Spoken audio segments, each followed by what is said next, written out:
أشهد أن لا إله إلا الله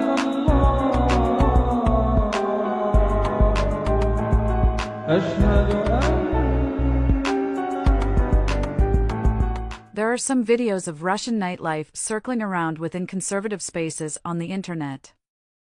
The videos show a few more or less attractive women walking down the streets of Moscow.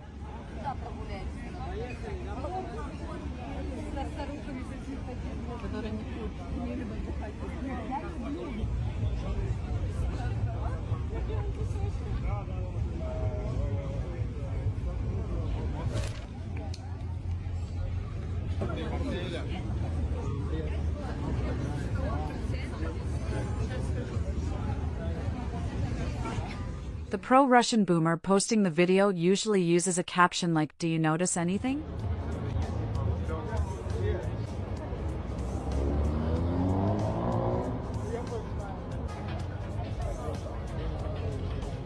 To me, this phrasing is really funny because if there is anything the boomer isn't known for, it's noticing things.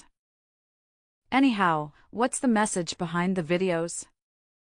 Why do they get so many views? It's pretty simple.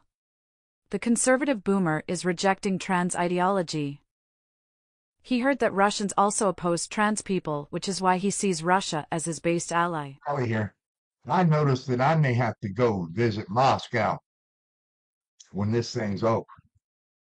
That's what I'm thinking. Is Russia really based? Let's see.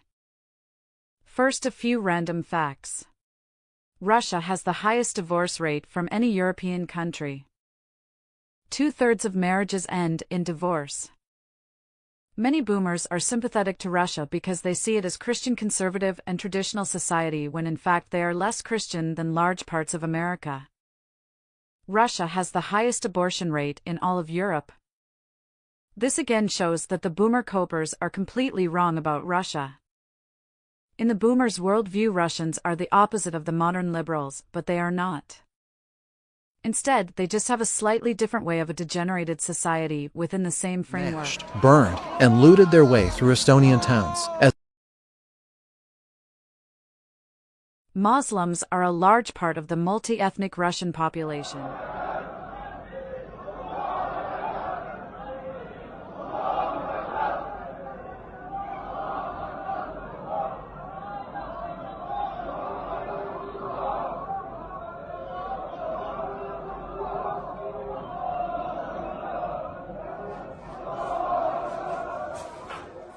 Putin wants to make an alliance between all people and religions. This hasn't worked out in Soviet Union and it isn't working out now. Russians have the shortest life expectancy in Europe. This is caused by a combination of bad genetics, drinking habits, and insufficient healthcare. Russia has a proud history. Just kidding.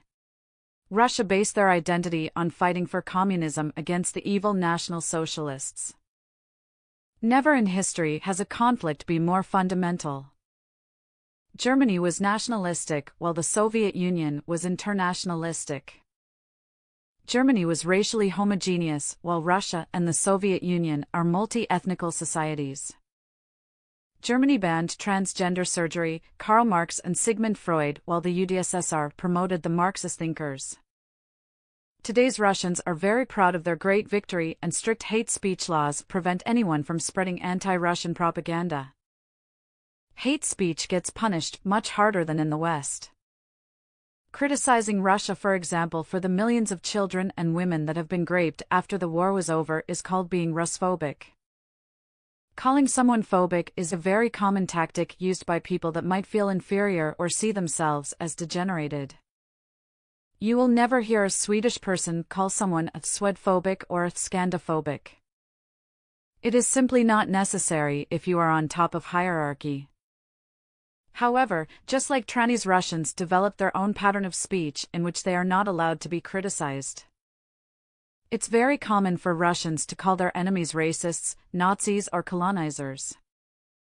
This is seen as something really bad. They framed the Ukraine war as a fight against Nazis. Let's hear it from the man himself. Here is Vladimir Putin speaking to his people about white people. Western elites not only deny national sovereignty and international law. Their hegemony has pronounced features of totalitarianism, despotism, and apartheid. They brazenly divide the world into their vassals, the so-called civilized countries, and all the rest, who, according to the designs of today's Western racists, should be added to the list of barbarians and savages. False labels like rogue country or authoritarian regime are already available and are used to stigmatize entire nations and states, which is nothing new.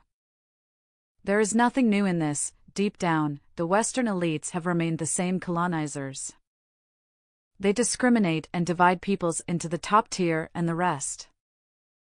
We have never agreed to and will never agree to such political nationalism and racism.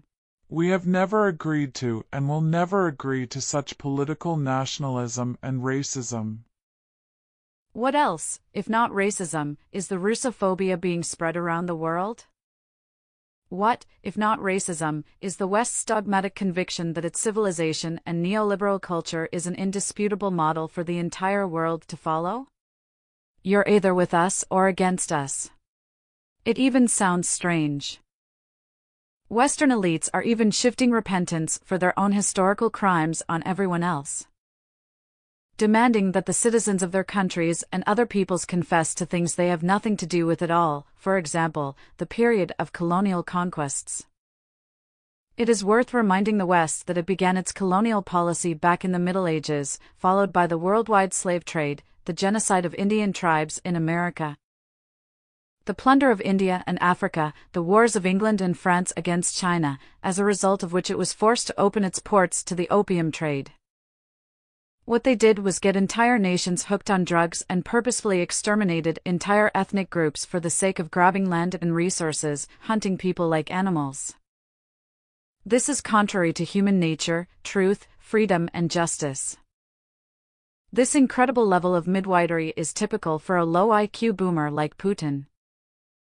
Calling us racist mind sounded good in Putin's boomer brain, but of course many young Western men see through this cope. They did not hesitate in telling me their motivations. Do you accept that it's a neo-Nazi group? Yes. Right, so you've joined a neo-Nazi group. Correct, proudly. Why is that? Because I'm a neo-Nazi, obviously. No, they're saying they're not Jewish. You guys are definitely Jews. These are Ashkenazi Jews. No. You're an Aryan Christian. Yes. Yes. I love Nick Fuentes. Okay. I love too. They notice patterns and genetic differences which Putin's boomer brain can't comprehend. Instead of giving credit to the incredible societies people of Western European descent have created, he is framing us as evil. Of course, the opposite is the truth. Okay, enough yapping. Here are my final thoughts. I think it is absolutely evil and degenerated to switch sides and associate with Russia or Islam, which have historically always been the enemy of our people.